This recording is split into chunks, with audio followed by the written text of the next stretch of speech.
मैं दोनों युवा मंत्री जी को धन्यवाद दूंगा। आपसे बहुत उम्मीद, बहुत सपने हैं और ट्रस्ट भी है आपसे। दोनों युवा हैं और बहुत विश्वास भी है इस देश के 150 करोड़ लोगों को आपके प्रति। आपकी नीयत भी अच्छी है अध्यक्ष जी कुछ कह रहे हैं और आपकी नीति भी अच्छी है। सभापति जी कुछ कहें आपसे। बस आप किसी के दबाव में मत आइएगा, एलाइज के दबाव में मत आइएगा। मेरा आग्रह है कि एक ही मुर्गी को कितने जगह जब्बे करिएगा। और दूसरा आग्रह है वन नेशन वन टैक्स। जब आप सबसे पहले सीना ठोक के बोले कि मैं दुनिया में जनता पर एक टैक्स के अलावा दूसरा कोई टैक्स नहीं होने दूंगा, तो मैं पूछना चाहता हूं आपसे, इन्होंने हम सब क्या यहां पूंजीपति या एयरलाइंस की दलाली के लिए बैठे हैं या जनता के खुशियों के लिए बैठे हैं? हम एयरलाइंस की बात बता दिए, हम सीआईएसएफ की बात बता दिए। क्या हम लोग जल्लाद हैं? क्या हम उसे मारने आए हैं जनता को? क्या हम जनता की बात करने यहां नहीं आए हैं? जीएमआर कंपनी जो पैसे वसूलती है समोसा से, कपड़े से, दुकान से, क्या वो अपने घर भरेंगे? वो सीआईएसएफ को पैसा क्यों नहीं देंगे? आतंकी है क्या ये जीएमआर? सीआईएसएफ, आप जनता के पैसे से हम टिकट बढ़ा रहे हैं। भैया आप कितने बार जनता को हला करिएगा? आप कह रहे हैं टिकट तब बढ़ता है, आप कह रहे हैं बाप रे बाप, आकाश में भी जनता का पैसा, धरती पर भी जनता का पैसा। आप बात ही नहीं किए टिकट की एक बार। अब आप आइए, हिंदू पार्टी है, अरे भैया दुर्गा पूजा, काली पूजा, लक्ष्मी पूजा, छठ पूजा सबको फ्री कर दीजिए, फ्री।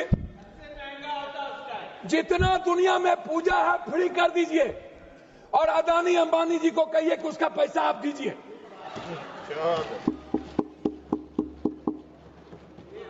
सब पूजा फ्री, मरनी हो तब पैसा, प्राकृतिक आपदा आ जाए तब पैसा,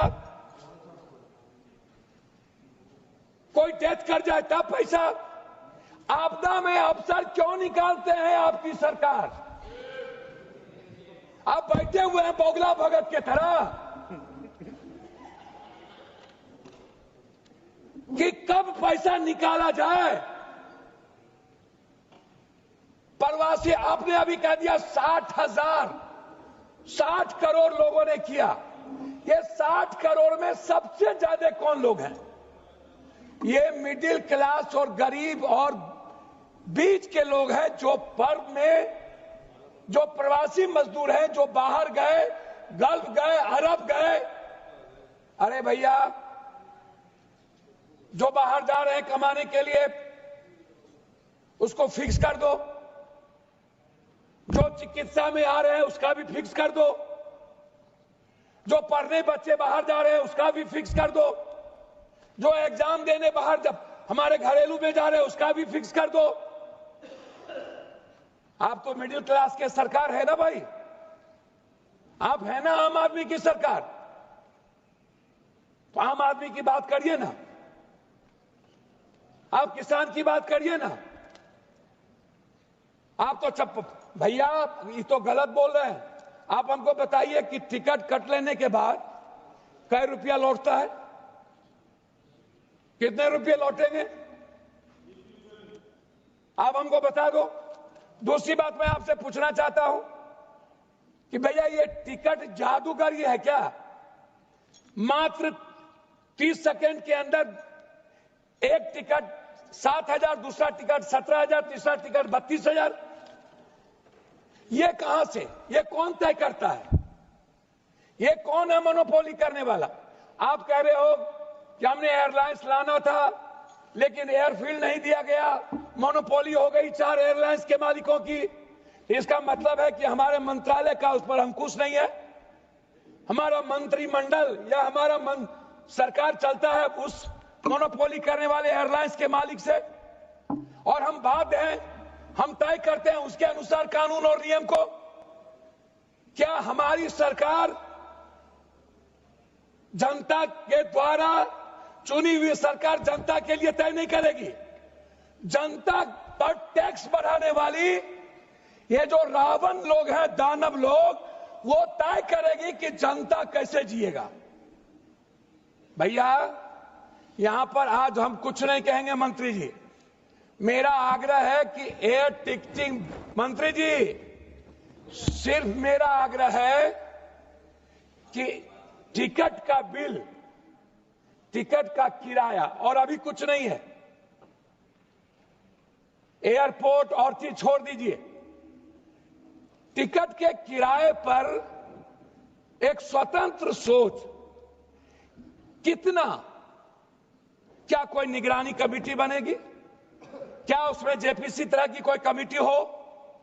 क्या डीजीएसएच के साथ कोई एक पार्लियामेंट्री कमेटी हो?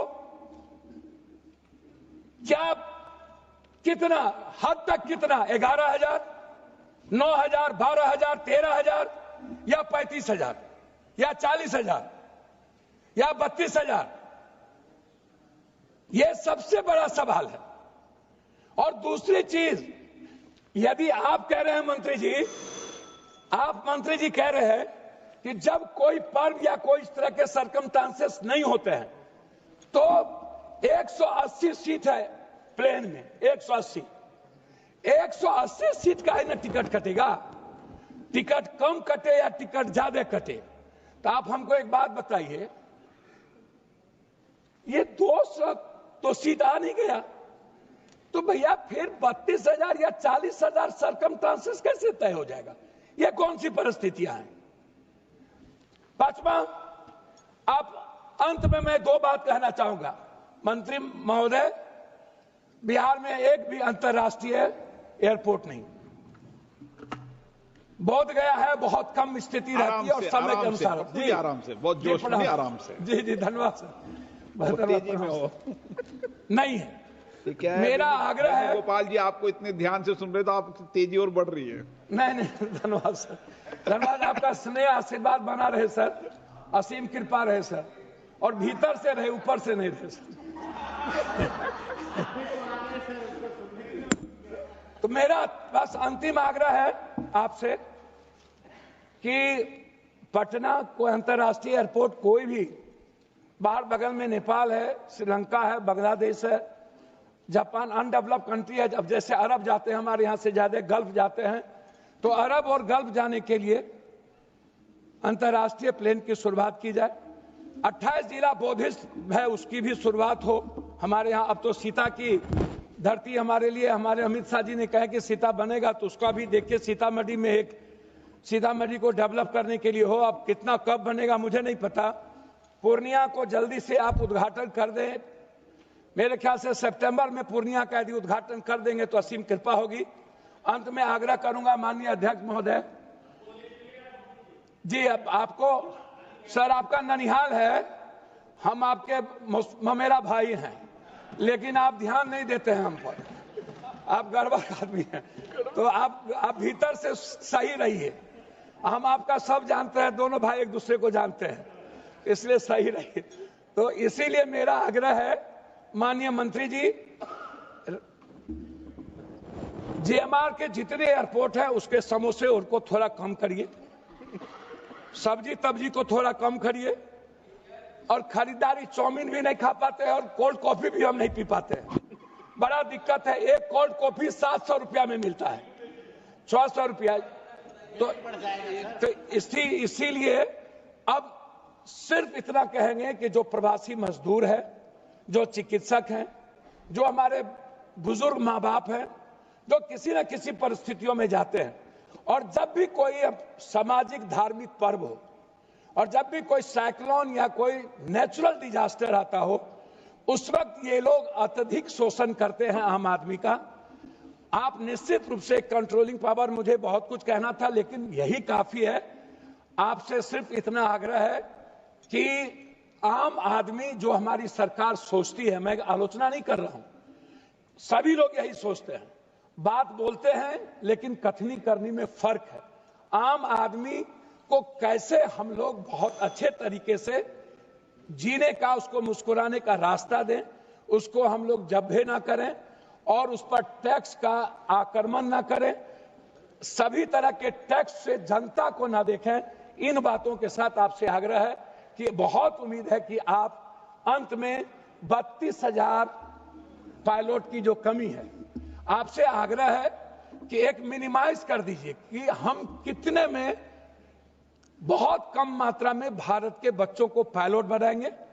तो आप एक फिक्स करिए ताकि हमारे बच्चों की प्रतिभा आपकी तरफ जाए और एक अच्छे पायलट की व्यवस्था के साथ हम दुनिया के प्रतिभा में आगे जाएं। अब जबकि हम हैं, हमारे पास इकोनॉमी भी है, हम प्रतिस्पर्धा में आगे भी हैं और 150 करोड़ की आबादी है, इसीलिए हमसे बहुत उम्मीद है। बहुत बहुत धन्यवाद।